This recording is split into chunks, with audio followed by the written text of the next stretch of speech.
نتاج. دائما في صحة نتاج رفقة كل المستمعين والمستمعات من خلال برنامجكم شجر الأسرة ورفقة ضيفنا اللي كنرحبوا به وراء كل فاصل دكتور محمد أحسن أخصائي التغذية. أهلا بك مرة أخرى. الله يجزيك بخير، بارك الله فيك. تحية لسلمى اللي دائما معنا في الإخراج، وتحية لرانيا اللي كتنقل لكم البث المباشر وأيضا كتستقبل المكالمات ديالكم، وتحية لكم أنتم مستمعينا ومستمعاتنا اللي كتستمعوا كتثقوا فينا وكتواصلوا معنا باش تطرحوا الأسئلة ديالكم. أسئلة كنشددوا انها تكون يعني في صلب موضوعنا اللي هو معدنوس، شنو هما الفوائد المعدنوس ودائما الجانب الغذائي من هذه الماده والعلاج حتى هو. ارقامنا دائما للتواصل 0522 36 10 36 او 0522 36 0536. في انتظار مكالمات اخرى دكتور نكملوا موضوعنا. دائما توقفنا عند الاملاح المعدنيه المتواجده في المعدنوس وبدينا بالكالسيوم. وصلنا للتوازن المستوى ديال الحموضه في الجسم ديال الانسان. ثم كذلك كيلعب دور على اساس انه كيكافح الامراض المزمنه. الكالسيوم ما كاينش دابا شي متخصص في التغذيه اللي ما كيحطش وصفه من الوصفات ديالو اللي فيها الكالسيوم، وما كاينش كذلك شي طبيب اللي ما كيحطش وصفه من الوصفات اللي فيها يعني الكالسيوم. لماذا؟ لانه كيلعب دور مهم ومهم جدا في رفع مستوى المناعه ديال الجسم ديال الانسان. الوغ لما كترتفع المستوى ديال المناعه شنو كيعني؟ تعني بان حتى هذيك الامراض المزمنه ممكن ان الانسان يتفاداها. لما؟ لانه الوسائل الدفاع الذاتيه عنده قويه جدا. دائما كنتكلموا على وقايه، يعني قبل ما كيوقع في المشكل. لا، هو الجسم ديالنا شنو كيقول لك اودي عطيني غير هيئ لي غير الظروف، اعطيني الظروف الملائمه وانا غندير خدمتي. يعني يستحيل يقول لك انا غادي نعالج، ولا شي واحد من متخصص في اي مجال ديال التخصص ديالو يقول لك اودي انا غادي نعالج. العلاج لا يمكن ان يكن الا بتدخل الجسم فعليا. احنا غير كنهيئوا له الظروف، كنعطيو ليه الظروف الملائمه، لا من الغداء في الوجبات، ولا من ادويه، ولا من كذلك من النوم اللي هي الراحه، من المساج، من السونا، من الحمام البارد، من واحد المجموعه ديال الظروف اللي خصها تكون مجموعه. هذه الظروف هي اللي كتعطي للجسم ديالنا الامكانيه ديال انه يرفع من المستوى ديال المناعه ديالو، ويرفع من القدرات ديال مقاومه جميع الانواع ديال الامراض، خاصه الامراض المزمنه. ثم كاين كذلك الكالسيوم اللي كاين في المعدنوس وبتركيز كبير، وكذلك اللي كيتفاعل بسرعه مع الجسم ديال الانسان، كيعطي الامكانيه للجسم ديالنا باش يدير ما يسمى يعني باش يقوي من العمليه ديال الايض. ولما كنقولوا كيقوي من العمليه ديال الايض، كيقوي من العمليه ديال الحرق. ولما كيقوي من العمليه ديال الحرق، اشنو غادي يحرق لنا؟ الاشياء الزائده. شنو هي الاشياء الزائده؟ اما السكريات الزائده، او الدهون الزائده، او البروتينات الزائده. الى نقص لي الدهون الزائده والسكريات الزائده والبروتينات الزائده، شنو غيكون عندي؟ تخسيس. هادشي علاش كيقول المعدنوس بانه يساهم في تخسيس الجسم. لماذا؟ ماشي حيت المعدنوس هو اللي كيخسس، نو، وانما المعدنوس فيه اشياء اللي كتحفز الايض اللي هو الميتابوليزم، كتحفزه. وشنو هو التحفيز؟ هو انه اللي العمليه البناء كيخدمها وكيولي الجسم كيتبنى، والعمليه ديال الهدم كيحفزها وكيولي كيتهدم الجسم ديالنا. اشنو كيتهدم فيه؟ الاشياء اللي الغير مرغوب فيها، خاصه الهدم ديال الدهون اللي كتكون في البطن. داكشي علاش كيقول لك اودي راه كيساهم في سميتو في يعني تخسيس البطن، وكذلك الهدم ديال الدهون اللي كاين في الارداف. داكشي علاش كيقول لك اودي راه كيطيح من الدهون اللي كاينه في الارداف. وان هذا الشيء علاش؟ لاننا حفزنا فقط الحركات الايضيه او العمليه الايضيه اللي عندنا في الذات ديالنا. بما اننا وصلنا لهذه النقطه هذه بالذات وبقينا غاديين بشويه ونبشنا عليها حتى عرفنا علاش المعدنوس كيساهم في التخسيس، فاكيد المستمعين اللي كيستمعوا لنا واللي كيعانيوا من هذه الدهون هذه في المنطقه ديال البطن او في الارداف بالنسبه للسيدات، وحتى الرجال بالنسبه للبطن والمنطقه يعني العلويه ديال الجسم ديالهم، اكيد غيبغيو يعرفوا طريقه كيفاش انهم يتناولوا المعدنوس باش يكون يعني الهدف منه هو التخسيس. فما كرناش عطينا باش ما نرجعوش لهذه النقطه، ناخذوها دابا من عندك. الوصفه بالضبط واش غنضيفوا عليه اضافات المعدنوس، شحال ديال المرات وشحال الكميه المسموح بها؟ تفضل. مرحبا. بالنسبه للمعدنوس بدايه من 10 ديال يعني 10 ديال سنتيلتر سنتيمتر كوب يعني 10 المليلترات، باش من 10 المليلترات حتى ل 400 مليلتر. شنو هي 10 المليلترات؟ بحال ديك السرنج، ديك اللي كان الليبره، كنشد العصير ديال المعدنوس وكنهز ديك العشره ونشربها. هذه بالنسبه للناس اللي يلاه بغاو يدخلوا اول مره في العمليه ديال التخسيس. غادي هذه خصها التركيز، التركيز وفيها المليمترات وفيها واحد سؤال لان المليلتر ماشي المليمتر بيان سور. كاين واحد السؤال على البث المباشر اللي كيسولنا كيفاش ناخذوا الخلاصه ديال المعدنوس، وهذا هو سؤال مهم. كاين الناس اللي ما يعرفوش يتخلصوا ديك الخلاصه، فغنمشيو دقه دقه. ولكن قبل تنضم معنا مكالمه على الخط ما نخليوهاش كتسنى. سعيده من دار البيضاء. السلام عليكم سعيده. عليكم السلام ورحمه الله. كي دايرين؟ الحمد لله. مرحبا. كيفاش الدكتور حسين؟ كنشكروه بزاف على هذا البرنامج. مرحبا اختي الكريمه. شكرا لك سعيده، كنشكرك كذلك. الله يجازيكم بخير. شحال ديال الاسئله تقريبا؟ هذا عندي واحد التليفون ديال الدكتور. واخا تفضلي بالسؤال ديالك بعدا سعيده. عندي مشكل ديال الوجه، ديما كيبان عليا العيا في وجهي، دائما كيبان لي العيا صفرا وعندي داك النقط السوداء داك التحليل. واش ما نعدمش واش مزيان الوجه كيبيض الوجه؟ قال لي كيبيض الوجه.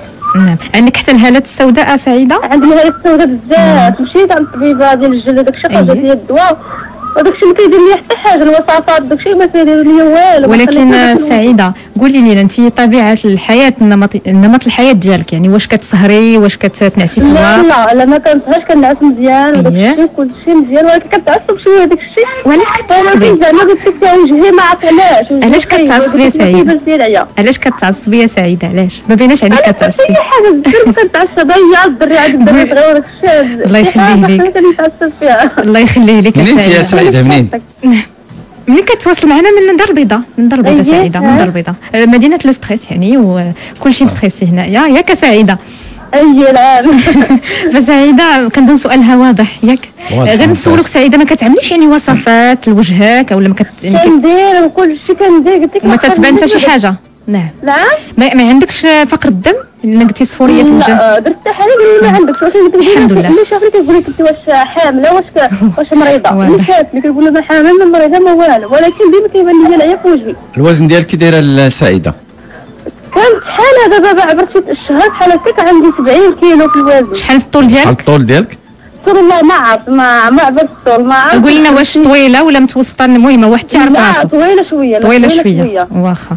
الله يجازيكم بخير. هاد العيا بغيتي نسولك فقط سعيده، كتحسي به حتى في الجسم ديالك؟ كتحسي براسك عيانه اولا غير وجهك؟ دائما كنحس براسي عيانه مهلوكه مريضه، ما كنقدرش نعرف حتى حاجه والو. وفي الصباح فاش كتبغي تفيقي واش كتفيقي عاديه ولا خصك هذا البوجي باش يهزوك؟ والله صباح وصباح. الا فيق الوليد راه غتفيق بالزربه، ولا ما فيقاش الوليد غتفيق بخاطرها ياك سعيده؟ عنده 5 سنين دابا. الله يخلي لك. الله يسلمك الامور. ما في حاجه ما واضح. سعيده غادي تبقاي معنا ان شاء الله باش نجاوبوا على السؤال ديالك. دائما في انتظار مكالمات اخرى على الارقام 05 22 39 10 36 او 05 22 39 0536. ودائما تنتكلموا معك دكتور محمد أحسين على المعدنوس وعلى الفوائد الكثيره ديالو. كنا الان غنتوقفوا عند النقطه المهمه واللي كيتسناوها بزاف الناس اللي هي المساله ديال التخصيص بالنبته ديال المعدنوس، وكيفاش نصوبوا اصلا يعني داك الخلاصه ديال المعدنوس باش اننا نتناولوها. فهاد الشيء كامل رفقتك اكيد ورفقه المستمعين والمستمعات اللي غادي يتواصلوا معنا كذلك. دائما فاتحين خطوط باش نتواصلوا بخصوص المعدنوس مستمعينا على الارقام 05 22 36 10 36 او 05 22 36 05 36. خليكم معنا، نتلاقاو بعد فاصل غنائي. رجعنا لكم من جديد مستمعينا ومستمعاتنا دائما في صحة نتاج، رفقه دكتور محمد أحسين ورفقه دائما هدى اكيد ورفقه سلمى في الاخراج ورانيا في استقبال المكالمات والبث المباشر. تحيه لكل الناس اللي كيشاهدونا من خلال البث المباشر. فلي كومونتير ديالكم اكيد تناخذوهم بعين الاعتبار، وان شاء الله غنخصو حيز من الوقت باش اننا نتوقفوا عند بعض الاجابات. اكيد ما يمكنناش نجاوبوا على كل شيء، ولكن تنديروا الجهد ديالنا كامل باش اننا نجاوبوا على اكبر قدر من الاسئله. واكيد ما غنساوش الاسئله اللي توصلنا بها من خلال الارقام 05 22 36 10 36 او 05 22 36 36 035. غنتوقفوا على المكالمات الان وغنمشيو نقيدوا الوصفه ديال تخسيس الوزن، ولكن قبل ناخذوا الطريقه ديال هذا المحلول ديال المعدنوس. محلول المعدنوس كيفاش يمكننا ناخذوه ونصوبوه في الدار؟ هو نورمالمون كناخذ واحد ما بين 5 حتى 7 وممكن حتى 10 ديال القبطات ديال المعدنوس. هادو كلهم كناخذوهم قبطات. قبطات. لان الماء ديال كل وحده فيهم ما كتعرفوش. ممكن ان هذه تكون يابسه، هذه اللي تكون موين، هذه اللي كتكون عمرها. ولكن عند الشراء ديالو دكتور كيبان لنا يعني واش طري ولا ماشي طري ياك؟ لكن اللي كيرشوه غير بالماء وما يبانلكش ديك الساعه. ففي الوقيته اللي كتعصروا عاد كتبان لك الحقيقه ديالو واش فعلا كان غير مرشوش بالماء، لان غالبا ما كيبغيو فاش كتمشي عندك الناس اللي كيبيعوا للربيع كتلقاهم حاطين هاد الانواع ديال الربيع، منهم المعدنوس الكرافس القزبور وداك الشيء، ودائما كيرشوه باش يبقى دائما شاد ديك الوقفه ديالو، هو دغيا كيلوى ودغيا كيدبان. فهذاك الماء كتجيبوا للدار وكتنفضوه شويه وكتغسلوا بطبيعه الحال بالماء وداك الشيء، تغسل مزيان. ثم من بعد ذلك كتمشي كدير في لا سونتريفيجوز. ضروري لا سونتريفيجوز، ضروري. هذه الاكستراكسيون اللي كتكون المخيره، حيت الناس اللي ما عندوش غيقول لنا واش عطينا بديل، عطينا شي طريقه. انا دابا كنقول كل دار مغربيه خصها تكون فيها سونتريفيجوز، كل دار كما كل دار مغربيه فيها 5 البورطابلات. انا دابا كنقول لهم خذوا غير سونتريفيجوز وحده، ما تاخذوش 5 ديال لي سونتريفيجوز، لحقاش الثمن ديال السونتريفيجوز يساوي بعض المرات قل من الثمن ديال ديك البورطابل اللي عند الواحد فينا. فاذا كنتي كتقلب على منين تجيب الفلوس باش تشري بورطابل، علاش اللي ما تجيبش باش تشري سونتريفيجوز اللي غتنفع بها ذاتك وذات الناس المجاورين لك. وكاينين بعد منها يعني في المتناول، يعني من الرخيص والغالي، من 200 درهم حتى 15000 درهم. حنا ما كنقولوش للناس يمشيو يشريو ديال 15000 درهم، وانما يشريو ديك الحاجه اللي وبعض المرات كتمشي كتلقاه عندك الناس اللي كيبيعوا البالي، كتلقاهم باثمنه زعما خدامه مخيره. كاين واحد الصديق ديالي وراها ليا والله العظيم الى احسن من هذيك اللي شريت انا جديده، وفي التعصير ديالها ممتازه والمسائل ديالها ممتازه. اذا هذه وسيله باش انني نحضر هذا الخلاصه ولا هذا العصير ديال المعدنوس.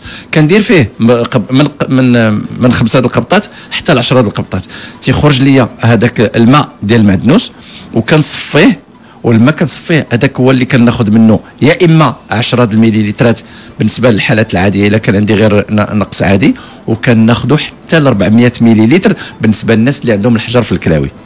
هذا دابا اثبت من خلال التجارب ديال ما يزيد على 384 واحد اللي لما خداو هاد سميتو خداو هاد العصير ديال المعدنوس، الحمد لله لقاو بان الحصى ديال الكلى ديالهم كيتفتت بواحد الشكل لا يتصور. بالنسبه للتخسيس فقط، الغرض هو التخسيس شحال تقريبا 10 من 10 المليلترات حتى هو ياخذها 3 المرات في اليوم حتى 100 مليلتر، يوزعها على اليوم كامل، يعني يوزع على هو الا خداها مثلا اللي بغى ياخذها غير في 3 الوجبات في الصباح وفي الظهر وفي الليل، غياخذ مثلا ما بين 30 مليلتر في النهار. فهي عجيبه جدا. او لا كياخذ 100 مليلتر جرعه واحده، والماء كياخذها جرعه واحده. انا كنفضل ياخذها في الوقيته ديال الظهر، مع الوجبه الرئيسيه. لان من بعد اشنو كنقول للناس اللي باغيين يخسوا، راه المعدنوس بوحدو ما عمره ما كيخسس، ويكذب عليك الكذاب يقول لك اودي بان المعدنوس كيخسس بوحدو، ولكن المعدنوس كيساهم في رفع مستوى الايض، وكل ما ترفع عندي الايض كل ما العمليه ديال الحرق غادي تكون كبيره، وكل ما كانت العمليه ديال الحرق كبيره كل ما الدهون غادي يمشيو ليا اوتوماتيكمون غيكون عندي ما يسمى بعمليه التخسيس. لكن باش ننجح العمليه ديال التخسيس خاص يكون ما بين الوجبه والوجبه على الاقل 4 سوايع على الاقل. واحسن طريقه باش انني ننجح العمليه ديال التخسيس وهو تكون ما بين الوجبه والوجبه 8 سوايع، وكنحيد الوجبه ديال الفطور. الا درت هذه العمليه هذه وشربت معهم المعدنوس كون على اليقين انك غتشوف المعجزه في التخسيس، لا بالنسبه للدهون اللي زايده عندك في البطن، ولا بالنسبه للدهون اللي كاينه عندك في الارداف، ولا كذلك بالنسبه حتى للحصى اللي كاين عندك في الكلاوي او اللي كاين في اماكن اخرى. بالنسبه ما نهملوش واحد المساله دكتور، بالنسبه لهذه الكميه اللي حنا قلنا ديال تقدر توصل حتى ل 100 او ل 100 مليلتر فوالا في النهار، دونك نقدروا نوزعوها على الوجبات او ناكلوها نشربوها يعني دقه واحده. واش الناس العاديين ما عندهم حتى شي مشكل، ولكن واش كاينين بعض الحالات اللي ما خصهمش ياخذوا هذه الكميه كامله؟ بعض الحالات النادره اللي عندهم بعض الامراض او لا. صح.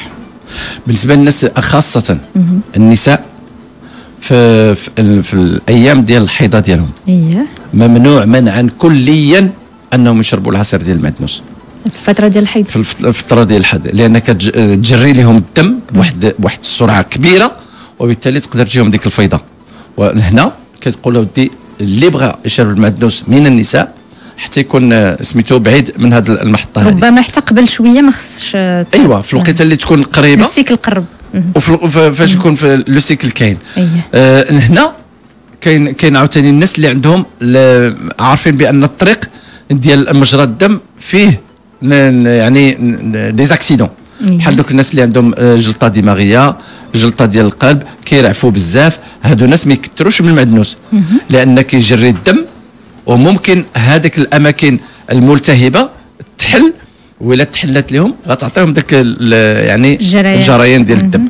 وهنا كيقول لك اودي راه المعدنوس كان السبب في انه دار ليا سميتو دار ليا ايموراجي. المعدنوس ما عمره ما كيدير الايموراجي، ولكن لو تيران او لا البيئه الداخليه ديال هذاك السيد كانت بيئه غير ملائمه. كان عنده ديجا الجدار ديال الشرايين والاورده ديجا فيهم التهابات وديجا مكسرين، فلما جاء المعدنوس وجرى الدوره الدمويه فضح داك الاماكن اللي كاينه عنده. دونك حتى الناس اللي كياخذوا داك الادويه الخاصه بتخثر الدم ما خصهمش ياخذوا المعدنوس. ايوا الناس اللي عندهم كاع الجلطات اللي كيعانوا من الجلطات، اما اللي عندهم تخثر الدم بالعكس لا، اللي كياخذوا حيت عندهم جريان الدم يعني كنقولوا كيجري بزاف، كياخذوا الدواء باش انه يولي كيمشي في الدوره العاديه ديالو، يولي عادي. هادو الناس اللي كيكون عندهم الدم كيجري خلاص كتولي عنده الا مشى حتى خدا المعدنوس كتولي عنده الدوره اسرع من ذلك. هنا كيقول لك والعكس صحيح، اللي عنده الدم ثقيل ولا هذا ممتاز. هذا غتعطيه له باش انه يسرع له الدوره الدمويه ديالو ويخليه يولي نشيط وحيوي، لان هذوك الناس اللي كيكون الدم ديالهم ثقيل راه حنا كنقولوا شوف تبارك الله هذا الراجل هذا شحال ثقيل. هو فعلا فاش كتجي تقلب هذيك لا فيتاس دو سيديمونطاسيون ديالو ولا كتجي تقلب سميتو الدوره الدمويه ديالو كتلقاها بان السرعه ديالها غير عاديه، فلما كيشرب المعدنوس كيحس براسو ولا نشيط. كيفاش كتبان لينا حنا انه ثقيل؟ سبحان الله. هذاك التجاوب ديالك معاه كيبان لك، وبمجرد ما كيبدا يشرب المعدنوس ولا يشرب بحال هذه المسائل هذه كتحس بانه ولا نشيط. هو تيقول لك راه منين بديت كنشرب داك العصير ديال المعدنوس وليت كنفيق في الصباح نشيط، وليت كنوض كذا كنمشي للخدمه ديالي وانا نشيط وكنرجع.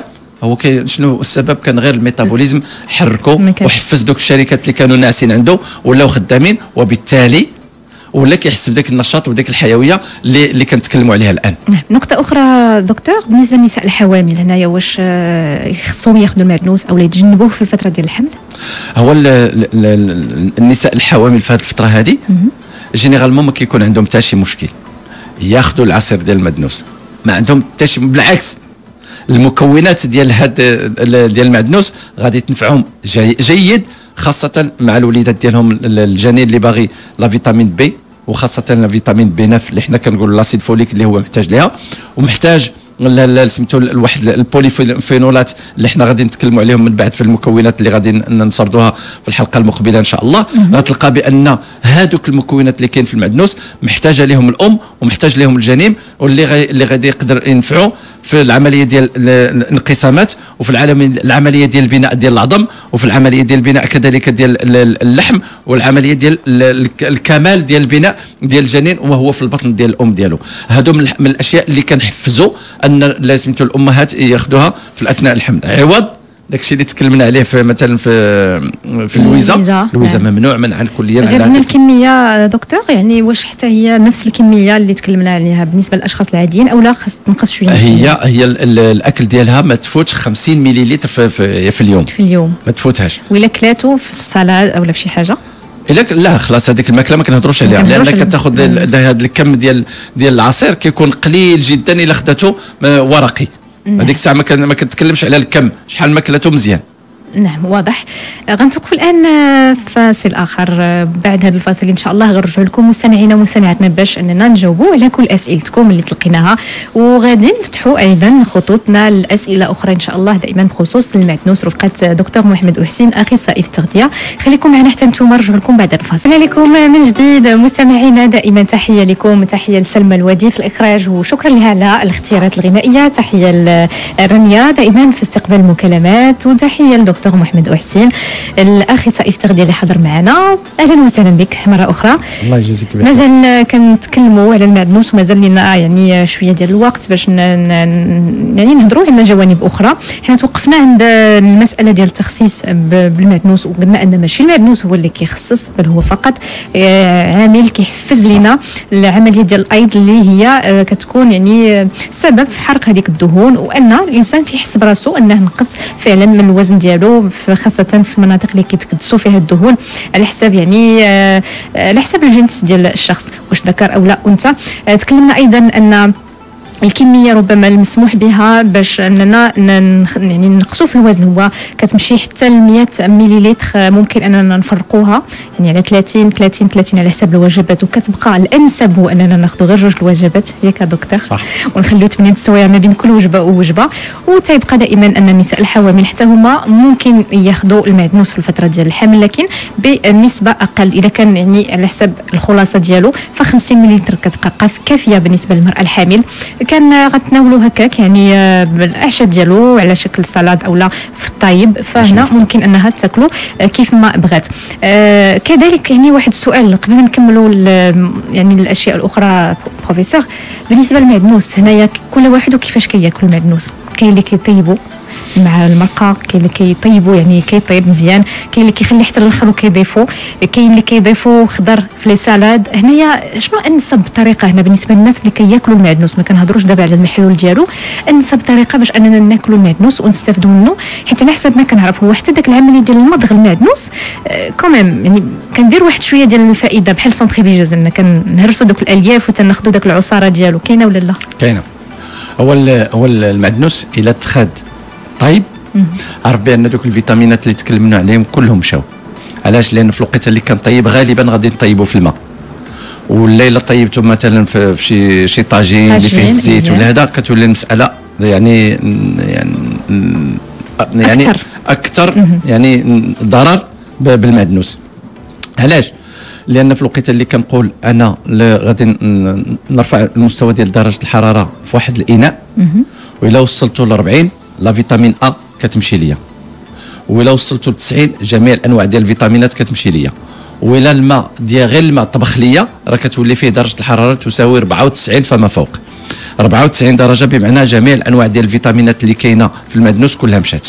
وبالتالي انا شنو هو الفضل ديالي؟ ناكل واحد الماده اللي القيمه الغذائيه ديالها مشات منها. فاذا لما غنرجع غنقول احسن وسيله باش غادي باش نستافد من العناصر والمكونات ديال المعدنوس وهو نصاوبوا بحال ديك الدغميره اللي كنصاوبوا ديال الدجاج. باش كنعمر الدجاج احسن طريقه هي هذيك. ثم كتجي المحطه الثانيه اللي تكلمتي عليها، في الوقيته اللي نحطو في الفم ديالي نزيد نمضغو. كل ما مضغتو كل ما داك اللعاب ديالي غادي يلعب دور ديال انه غيبدا يهضم اشياء اللي كاينه في ذاك المعدنوس اللي ديجا بديت له ميكانيكيا بالهضم ديالو. قطعته طريفات صغار، غنزيبو لفمي غادي يقطعوه عاوتاني كذلك اطراف اخرى، غيدخل معاه داك اللعاب، وغادي بمجرد ما يوصل المعده ديالي غتولي ديك لي سيلول الباريتال غينتجوا ليا ما يسمى بالحمض الكلوريدريك اللي من بعد 17 دقيقه ينتج لي جميع الانواع ديال هذا الانزيمات اللي غتساعد كذلك على الهضم، وغيولي هذاك المعدنوس يعني بحال كنقولوا حلل كليا، وغنبدا نستافد من العناصر الغذائيه اللي غتدخل مباشره الى الدوره الدمويه وغتوصل الى الانسجه وغتستافد منها. اللي غادي نستعملوا للطاقه غادي تستعمل الطاقه، اللي غادي نستعملوا لرفع المستوى المناعه غادي ترفع المستوى المناعه، اللي غادي نستعملوا للدم غادي تمشي للدم وما الى غير ذلك. فهاد كما كيقولوا الترتيبات يجب ان تحترم. فإلا احترمت هاد الترتيبات هادو غنكون استفدت من هاد الصيدليه الخضراء اللي تكلمنا عليها، ودابا درنا عليها 2 الحلقات ومجال حلقات اخرى غادي نتكلموا عليها اللي غنوصلوا فيها حتى الجمال ديال الانسان. نعم. هنايا فقط كنظن الوقت اللي بقى لنا يسمح لنا فقط ان نجاوبوا على الاسئله، وكيف ذكرتي دكتور فالموضوع مازال مستمر ان شاء الله، ومن خلال الاجابات غنلاحظوا اننا فعلا غادي نتكلموا على جوانب اخرى بالنسبه للمعدنوس. نذكر فقط بالامر اللي تكلمتي عليه قبل من الفاصل، ان المعدنوس يعني ممنوع على بعض الحالات اللي عندهم بعض المشاكل، مثلا النساء في فتره الحيض ما خصهمش يتناولوا المعدنوس، وايضا الناس اللي يعانيوا من جلطات دماغيه ولا الجريان ديال الدم فحتى هما ممنوع عليهم المعدنوس، لانه ربما كيسرع وكيزيد في الجريان ديال هذاك الدم. وغادي الان نمشيو للاجابات، لان المستمعين كيتسناو الاجابات ديالهم، ومستمعين اخرين كيتسناو ايضا اجابات من خلال البث المباشر، فكنتمناو ان كفينا الوقت. نمشيو لاول سؤال توصلنا به دكتور ديال امة الله اللي تتقول انها كانت حاولت تشرب المعدنوس في واحد الفتره هي والابن ديالها، لكن من بعد فتره حسات ان الضغط ديالها كينزل ليها والابن ديالها. وهنا السؤال ربما واش المعدنوس الا كثرنا منه عنده اثار جانبيه؟ هو في الحقيقه والاصل اللي كيوقع للمجموعه ديال الناس هو انهم كيحسوا بان ضغط الدم كيترتفع عليهم. هو يرتفع او لا ينخفض كله كيرجع الى التكوين ديال هذوك الجدار ديال الشرايين ديال السيد المعني بالامر. ففي الوقيته اللي كيكون عنده ترسبات على الجدار، الى تحيدوا الترسبات يحس بان سميتو ضغط الدم غادي ينخفض. وإلا كان في الوقيته اللي كي الله يعني المعدنوس المفعول ديالو بدا كيدار، وبالتالي لقى بان الشرايين مضيقه مزيان، فان كيكون هناك ارتفاع ديال ضغط الدم. هذاك الارتفاع ديال ضغط الدم او الانخفاض ديالو انما هي مؤشرات على اساس ان بدات عمليه الايض كتخدم باش كيتهيئ الجسم الى الرجوع الى الحاله الطبيعيه ديالو. فياخذها الانسان بهذا التحليل العلمي المنطقي اللي كيقول بان الدوره الدمويه مده ديال 30 و40 و50 سنه وانا كناكل غالبا ما كيكونوا عليهم دوك لي ديبو. وهذا التذكير اليوم غادي نحاولوا نذكروا واحد المساله اللي كانوا الناس غافلين عليها. الجسم ديال الانسان فيه 3 ديال انواع ديال الرواسب. كاين الرواسب السكريه، وكاين الرواسب الدهنيه، وكاين الرواسب البروتينيه. ما عمرش واحد فينا كان كيتكلم على الرواسب البروتينيه وفين كيترسبوا هذه الامور. هذا دائما كنقولوا السكريه كاين داخل سميتو الكبد وفي بعض الانواع ديال العضلات، والدهون دائما فوق العضلات وفي البطن وفي الارداف. لكن ما عمرش واحد تكلم لنا وقال لنا اودي البروتينات هما عندهم كيترسبوا. وفين كيترسبوا البروتينات على شكل لي بروتين جليكي كيترسبوا في الجدار ديال الشرايين. ولما كيكون هذوك الجدار كيترسبوا اليوم كيدير لي طبقات بعدو حتى كيولي هذاك القناه مضيقه وكتولي الضغط ديال الانسان اما مرتفع او لا مع ارتفاع كيوقع واحد الوقيته ان ايبويزمون ومن بعد كيرجع. لما كيكون الانسان عنده ضغط ديال الدم مرتفع عرف بانه راه البدايه ديال الانخفاض ديالو، وغيولي دائما عنده مشكل ديال انخفاض ديال المستوى ديال هذا ديال ضغط الدم مستقبلا. في هذه الحاله هذه يعني فاش الانسان بحال مثلا امة الله خدا المعدنوس وحس ان الضغط ديالو كيرتفع، هنا في هذه الحاله شنو خصو يدير؟ واش غادي يكمل التناول ديال المعدنوس ويستمر او لا يحبس؟ لا يعبر، لان دائما تنخافوا ان الضغط يرتفع. لا يعبر. اولا قبل ما نقول اودي انا حسيت بانه ارتفع ولا انخفض غندير العبار ديالي. الا لقيت بان غير ممكن ان تكون حاله نفسيه، هو ضغط الدم خدام وداك الشيء نورمال ما كاين حتى شيء، ولكن كنحس براسي بحال وقيله ارتفع عندي. وشحال مره كيقول لك الانسان تيقول لك اودي راه وقيله ارتفع عندي داك، كتقول له حبس زيد عبر، ولما كيعبر كيلقى راسو بان المستوى ديال ضغط الدم ديالو عادي. فانا بالعكس انا كنقول بان الناس اللي عندهم اللي كيشربوا العصير ديال المعدنوس في الايام الاولى كيحسوا بان ضغط الدم كيرتفع، لان كان هناك العمل ديال ازاله هذوك الرواسب اللي كاين في الجسم في الجدار، والقلب كيدير ان فور وكتولي ارتفاع ديال يعني ضغط كتبقى الدم. مساله ربما عاديه، غير هي كتبقى المراقبه اهم شيء. هنايا أحسن. نبقاو نراقبوا الضغط ديالنا، ماشي غير يعني غير نحسوا نقولوا انا واقيلا التنسيون طالع عالي، لا نراقب غادي قبل نشوف. وبعد. ونشوف راسي بعدا واش عندي هذوك الاشياء اللي تكلمنا عليهم، واش ما عنديش جلطات اللي كتوقع لي في الدم ديالي، واش لا فيتاس دو سيديمونطاسيون ما عنديش. فاش كتكون لا فيتاس دو سيديمونطاسيون كنقول عندي التهابات.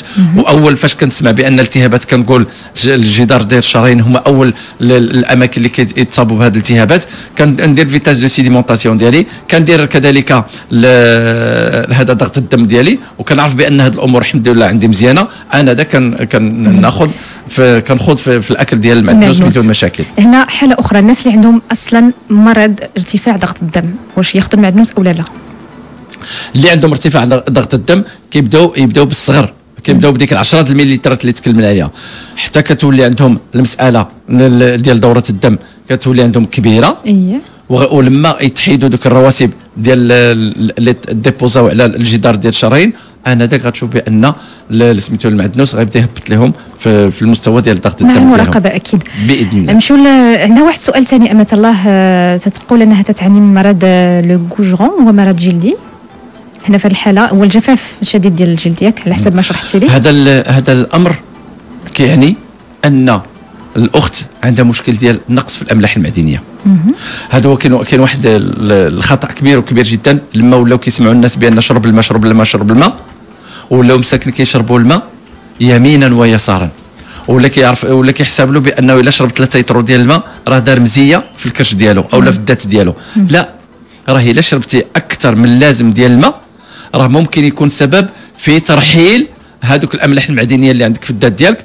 واذا كان هناك ترحيل ديال الاملاح المعدنيه غالبا ما غتسبب في تجفيف الذات ديالك من جهه، وغتسبب كذلك في ظهور حالات ديال البروده او حالات ديال السخونه في الاطراف ديالك، يا اما في الرجلين يا اما في اليدين يا اما جهه النيف وما الى غيره.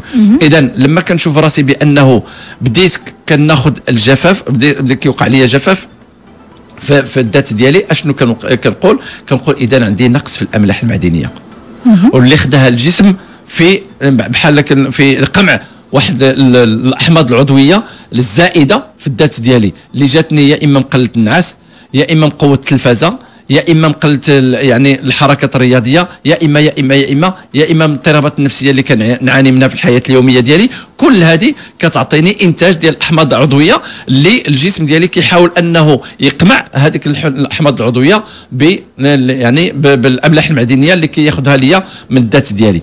فاول حاجه كنقوم بها وهو كنعوض هذوك الاملاح المعدنيه اللي خرجوا ليا وهربوا ليا من خلال العصائر ديال الخضروات. تكثر الاخت من العصير ديال الخضروات، تشرب على الاقل واحد 500 ملل في اليوم، يعني تصوبها والخضروات تاخذ. ما تكتفيش غير بالماء كامل؟ ماشي غير بالماء، غير فقط الاسم لو سيندروم دو غوجرو. يعني حتى انا كتبتها كيف ما هي قالتها لنا، ولكن دابا بدنا نتاكد. هو لو سيندروم دو غوجرو، هذا هو الاسم الحقيقي ديال هذا المرض هذا. تفضل دكتور. صح.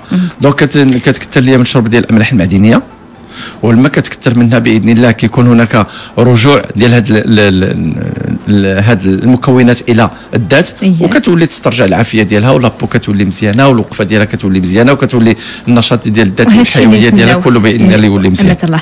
السؤال الثاني ديال حسنه اللي كتسولنا، واش اللويزه كتجري الدم؟ بطبيعه الحال حنا تكلمنا عليها المره اللي دازت، وكنا كنقول للناس اللي عندهم تخثر ديال الدم، ولا الناس اللي عندهم الالتصاق ديال الصفائح الدمويه ولا تكسر ديال الصفائح الدمويه، هذه من الاشياء اللي ممكن ان ننصحوا بها الناس يستعملوا بها اللويزه. نعم. دونك الا كان عندها المشكل اصلا ديال الدم، يعني جريان الدم، ما خصهاش تاخذ اللويزه. تاخذوا غير ما يكونش هناك افراط في التناول ديالو. واضح. عندنا سؤال ثاني بخصوص الاخت ديالها الصغيره اللي تتعاني من مرض فيبروميالجي، اللي تتقول ان الطبيب ديال يعني الامراض الباطنيه تقول ما كاين حتى شي مشكل عند الاخت، غير فقط هو مشكل نفسي. وهو الا كان المشكل نفسي راه هو كما كيقولوا رقم 1 في جميع الحالات المرضيه اللي كيعاني منها واللي كنلقاو فعلا ما كاين حتى شي حاجه عضويه. دابا كتلقى الانسان كياكل مزيان وكينعس مزيان وكيدير الرياضه ديالو وكيدير لي ماساج ديالو، ولكن كيعاني من امراض. ما بين الامراض وهو التآكل ديال المكونات ديال العضلات. والتآكل ديال المكونات ديال العضلات هو اللي كيتسمى بلا فيبروميالجي. هاد لا فيبروميالجي اللي كتجي من التآكل بعض المرات اللي كيكون هذا السبب ديالها غير معروف.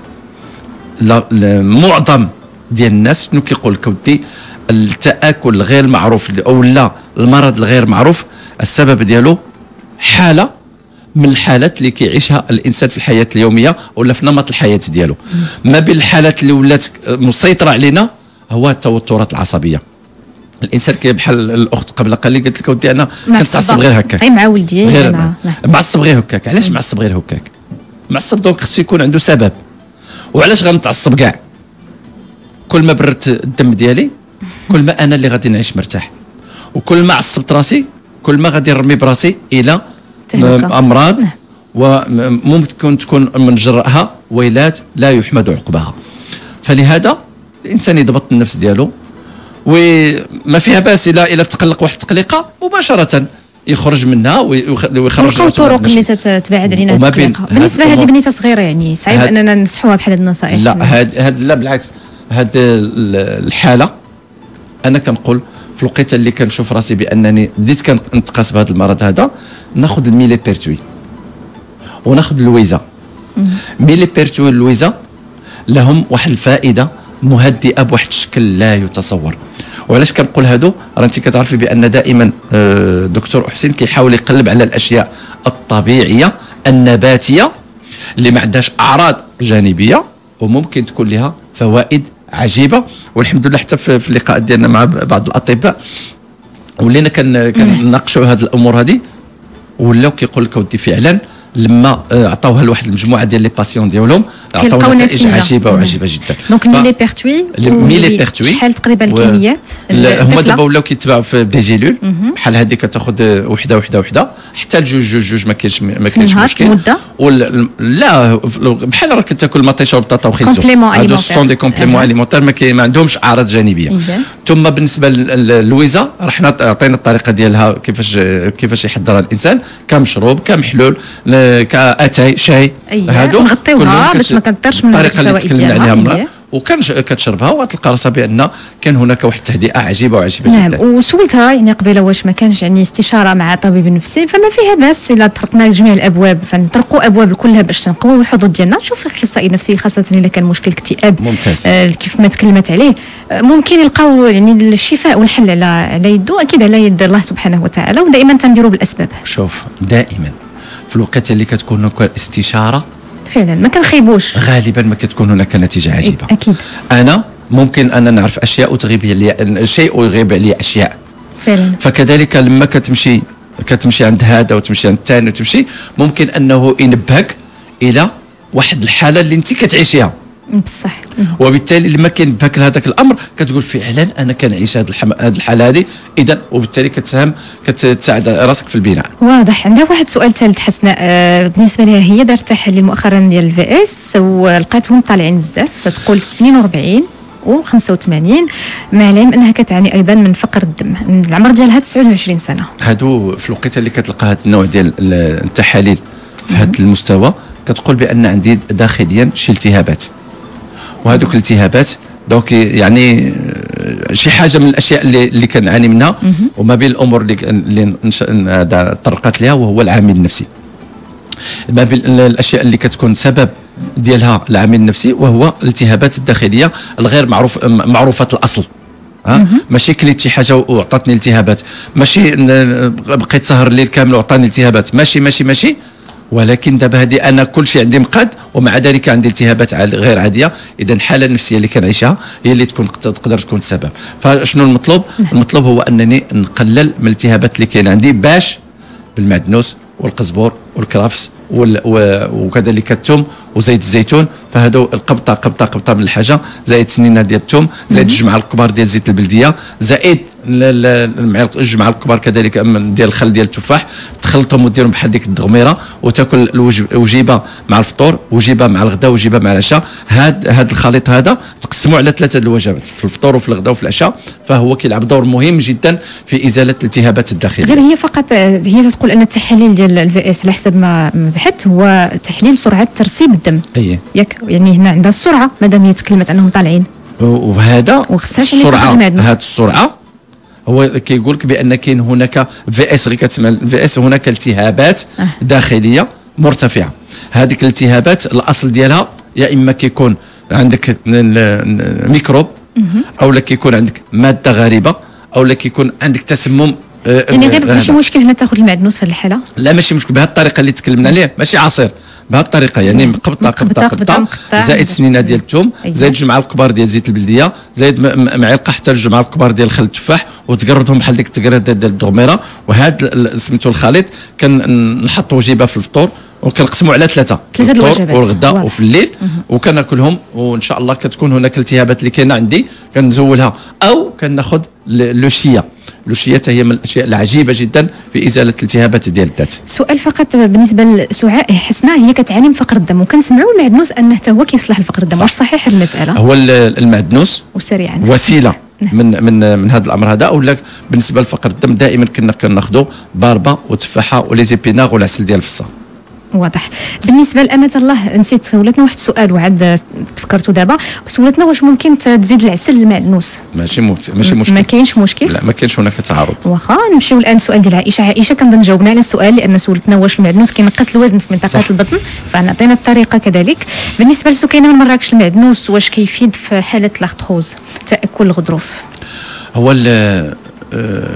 لاختروز لما كنتكلموا على اللاكتوز كنقولوا دائما بان هذاك كاين هناك تاكل عن طريق واحد المجموعه ديال السموم اللي كتحطها تما، وخاصه الاحماض العضويه.